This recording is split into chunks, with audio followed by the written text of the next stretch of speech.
Hey guys, so the Dragon Ball Legends development team just released the first of their, I guess, update videos on their, I think it's the Bandai YouTube channel.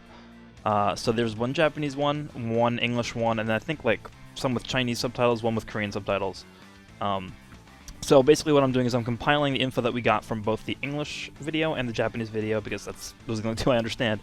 And I'm basically just going to be going over a lot of the points that they raised and giving my short opinions and thoughts on them.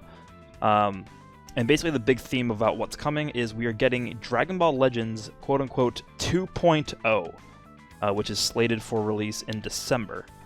Possibly alongside the 1.5 year anniversary, I guess, because that was teased in V-Jump, and I guess it makes sense for that to also release sometime in December. But they didn't really give any specific details, just that it was releasing in December. And there's so much stuff coming that I think it would make sense to release that in like a giant celebration, so that's why I think it's very highly possible that we do get this alongside the 1.5 year anniversary. So just before we get into this, while you guys are looking at this glorious image of Frieza here, they did not give out any new character info at all in the video, and I think that was to be expected just because we just got to the Rose / LF Vegeta step up. So basically the way that this was set up was that there were, in the English version there was Rhymestyle was there, along with Kagi, and they basically went out, it was like sort of like a fireside chat sort of setup where they just talked, casually about everything that's coming. And on the Japanese side, they had a few, well-known players in the scene there, and they had the voice actor for Shout there as well in the Japanese version. And the voice actor for Shout in the Japanese version sort of hinted at him going Super Saiyan 3, and then also even beyond that at a certain point in the future. And they also talked sort of a little bit about what path he'll go down, and so it was like basically whether he'll go down the path of like the God path with Super Saiyan God in blue, etc., or the other path, which is Super Saiyan 4. So not really sure how that'll work quite yet, but they did discuss that a little bit. Not much details given about that, but that's interesting at least that they're discussing that already. So there's two really big features that are coming, right, that they talked about. First one was co-op battles. And the way it seems like it'll work is that you and a friend battle against an AI opponent. And the one that they showed off actually on the video itself, and I should have said this at the beginning, but I'll leave a link to that video in the description below because you can actually see how it works. Was a Shallot and a Goku fighting a Broly. And the animations were totally different. Well, not totally different, but significantly different than what we're used to already existing in the game. But the way it works is you each bring one character, but they can have a full party supporting them with Z abilities. And they also tease the possibility of expanding the party slots to be above 6 for this mode specifically. So that doesn't mean that you'll be able to, have a party of above 6 in PvP or whatever. It just means that for the co-op mode, they're exploring the possibilities of potentially, maybe you have 8 or 9 members in your party buffing the one character you decide to bring. That's cool. They also talked a little bit about combo attacks and the possibilities of like other effects that you could bring to this sort of thing. Anything that you can have two characters like do a combined thing. And they also mentioned the possibilities of like something like Goku and Vegeta possibly being able to fuse into Vegito, or something like the father-son Kamehameha with Goku and Gohan.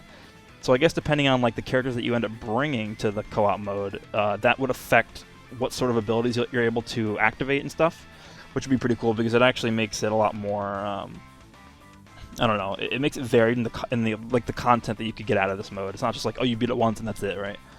So just add some replayability to it. And then the second big thing that they talked about was a guild system. And they mentioned that this is something that they want to see a lot of people diving into because they want to see guilds compete and fight with one another. And I think this is an extremely interesting.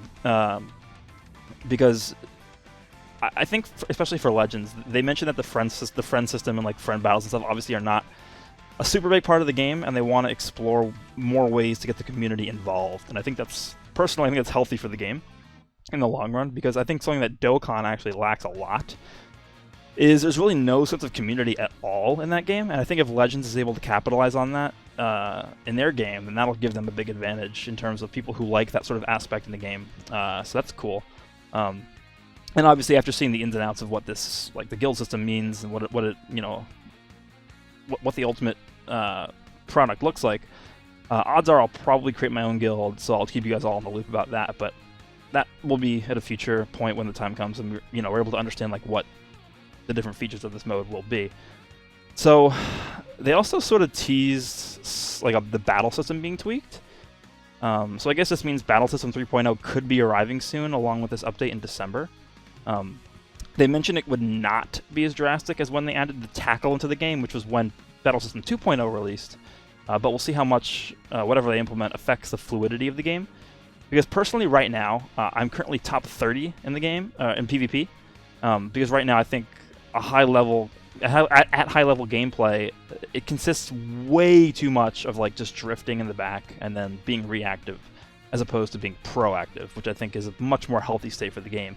Like you have people who are actively trying to like fight and do stuff, whereas I think a lot of the high level gameplay, once you get into like the top 100, the top 50, the top 30, the top 10, I feel like most players are just sitting in the back floating, fishing for perfect vanishes, and I think that's not a super healthy state for the game to be in. So we'll see what this turns into, and hopefully they understand that. And then just two quick things at the end here. The producer of the game, which was actually present in the English video, he mentioned that he quote-unquote likes Beerus too.